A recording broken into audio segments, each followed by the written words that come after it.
Hello. Today we're looking at Scrooge's jolly nephew, Fred, son of Scrooge's beloved sister Fran. Not that Scrooge feels much love for Fred and stave 1, mainly I suspect because Fred is as warm and positive about Christmas as Scrooge is cold and negative. In fact, so chock full of human warmth is our Fred. The lad's practically a walking fire hazard. Now, a key function of Fred's character is to act as a kind of mouthpiece for Charles Dickens' views about Christmas. In a nutshell, Dickens sees Christmas as a time for fun and family and charity, and this view is telegraphed via Fred. The second function of Fred is to operate as a role model for Scrooge, because of course Fred's got this very cheery disposition, a love of the festive period, and over the course of the novel, Scrooge will be coerced into aping or echoing those sentiments. Fred first bobs up in stave 1, and here he functions as a device to highlight Scrooge's character flaws. What Dickens does here, here's a fancy dan term, Dickens juxtaposes, or puts side by side, Dickens juxtaposes Fred and Scrooge. And what that does is it emphasises Scrooge's very narrow-minded, money-obsessed emotional coldness, because it's pitched in stark contrast to Fred's great warmth of human spirit. If you want to be really A-star about it, you could say that Fred is the antithesis of Scrooge. The antithesis. That means like the polar opposite. One of the first lines describing Fred says that he'd heated himself with rapid walking, because of course he appears at Scrooge's office. And what Dickens is doing here is he's taking Fred's physical warmth and using that as a metaphor that conveys to the reader the warmth of spirit that characterises Fred's nature. And he goes on to shore up or develop that idea of human warmth with some carefully crafted verbs and adjectives. A sentence from stave 1 relates, "He was all in a glow. His face was ruddy and handsome. His eyes sparkled and his breath smoked again." Well, ruddy means red, and red is a warm colour. That's telegraphing that magnificence of spirit that characterises Fred. Sparkled, I guess, captures the energy, the vitality of the man, and even his breath smoked. So he almost is like, the human torch, this lad. I suspect if you waved a loaf of bread in his face, in 30 seconds you'd have a round of toast. And this magnificence of spirit, this generosity of nature, is captured in his views on Christmas, because he sees Christmas as here's the quote, a kind, forgiving, charitable time. And he sees it as a time when people open up their shut hearts. For Fred then, Christmas it's a better time when people are better. They shake off their misery, their selfishness, their isolation, like a wet dog. They kind of shake it off and they celebrate the season. And have a good goggle at that quote, because you will see that Fred sees the festive period, he sees Christmas time as a time for unification, for people coming together, and an enlargement of human spirit. Fred talks about seeing people at Christmas as fellow passengers to the grave and not another race of creatures bound on another journey. I love that term creatures, because it implies that for the 11 months of the year, people see their fellow man as practically subhuman, as kind of something beneath them, warranting contempt. Christmas enlarges that generosity of spirit and allows people to spend time together. So we can see then that Scrooge and Fred have very different natures, very different takes on the festive period, but one thing they do share, it's almost like a family trait, is a really ingrained stubbornness, because both men strive to convince each other of their fixed views on Christmas. They have a little bit of sabre rattling, they both kind of volley their arguments at each other, and both men fail to convince the other.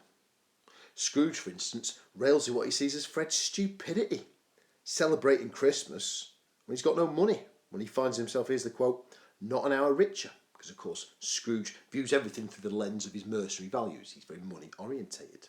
But I'll tell you what, Fred's bonhomie, his good nature, his affability, call it what you will, it's almost bulletproof.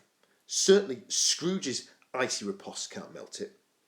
This is backed up by his parting shot, his parting riposte. He says to Scrooge, "I'll keep my Christmas humour to the last." So he's not worn down by Scrooge's barrage of pessimism and negativity. During his verbal sparring with Scrooge in stave 1, Fred pipes up with this line. He says, "There are many things from which I might have derived good, by which I've not profited." And this is a key line for Fred, because he's outlining the division, the gulf that he perceives between wealth and happiness. For Fred, just because you're rich doesn't necessarily mean you'll be happy. I mean, look at Scrooge. By extension, just because you are poor does not mean you'll necessarily be miserable. After all, Fred is a guy that married for love. He chose a wife based on feelings, not fiscal considerations, not finance. Now, of course, in stave 1, so myopically money-minded is Scrooge that he can never concur with this opinion. However, when he goes with the Ghost of Christmas Present into spots of grinding poverty and sees all these people deriving great pleasure from Christmas time, he's compelled to change his attitude and see that Fred has a point. Money and happiness are not always so tightly linked. Given what we know of Fred's warm nature, his generosity of spirit, it comes as no surprise to learn that he's a bit of a party animal. And he pops back up, he reappears in stave 3, hosting a house party to celebrate the Christmas period. And there's a clever little episode here where Dickens uses pathetic fallacy to present Fred's character. Pathetic fallacy, of course, is when we use setting or weather to create mood or reflect something about a character's nature. And in this case, the room is described as bright and gleaming.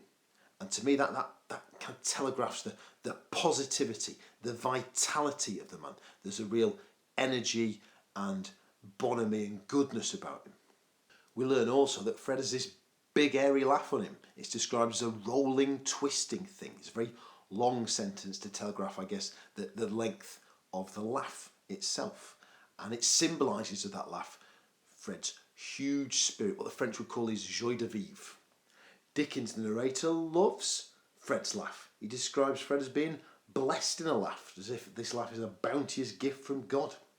And he goes on to talk about infection, which I think is very interesting because, of course, Fred's got this very infectious laugh that yields joy. His joy yields joy. And we can contrast that, I guess, with Scrooge's coldness, which yields nothing but misery and want for the poor. You can see then just how good-natured a fellow Fred is. I mean, there's no spite, there's no dark side to the lad. So much so that he can't even be angry with Scrooge for Scrooge's cold, miserly ways. After describing Scrooge as a comical old fellow, he explains that he actually pities Scrooge because he sees that his uncle's lifestyle primarily brings suffering on one person only, Scrooge himself. Scrooge, of course, is listening to all this with the Ghost of Christmas Present, and it forces Scrooge to confront his character flaws, forces Scrooge to see that he's missing out on life. Yes, he's got the kind of bank balance that a humble English teacher can only dream of, but Scrooge is very poor in spirit. He's very poor in experience. He's done so little to stimulate joy and happiness in himself. Although he doesn't appear in stave 4, Fred is name-checked. He's mentioned in passing by Bob Cratchit. The Ghost of Christmas Yet to Come is showing Scrooge a possible future where poor Tiny Tim has died. And Bob mentions that Fred offered the family condolences and kindness, and that really earned Bob's gratitude. Now, let's be clear, Fred wasn't offering money. I think he might have suggested helping one of the other Cratchit boys get a job, but this was not financial assistance that Fred was levelling at the Cratchits. And Dickens' message here is that emotional support, human warmth and sympathy, they're as vital in eroding, eating away at, fighting poverty as money is. I mean, yes, you need to shell out the shekels, you need to lay down some money to fight poverty, but it needs to work in tandem with love and kindness. And love and kindness are two things that Fred can dole out by the bucket load. By stave 5, Scrooge is a changed man. Those ghostly visitations have worked their magic and brought some human warmth into his cold soul. When Scrooge rocks up at Fred's house, intending to take Fred up on his kind offer of a Christmas dinner, Fred greets him with a characteristic display of energy and joy. I think the line says something like, Fred almost shook his arm off. Mind you, I reckon if you're going to shake hands with somebody as warm in body and spirit as Fred, you'd want to be wearing an oven glove. Also, at the start of stave 5, we see Scrooge indulging in some hearty laughter of his own, and this reminds the reader of Fred, reinforces the resounding success of Scrooge's transformation. He's now embraced another family trait shared by Fran, his sister, and Fran's son, Fred, a big, rollicking, rattling laugh. Now, I'm not going to lie, that's probably the worst picture of Usain Bolt that's ever been committed to the back of an envelope. Basically looks like me with a suntan.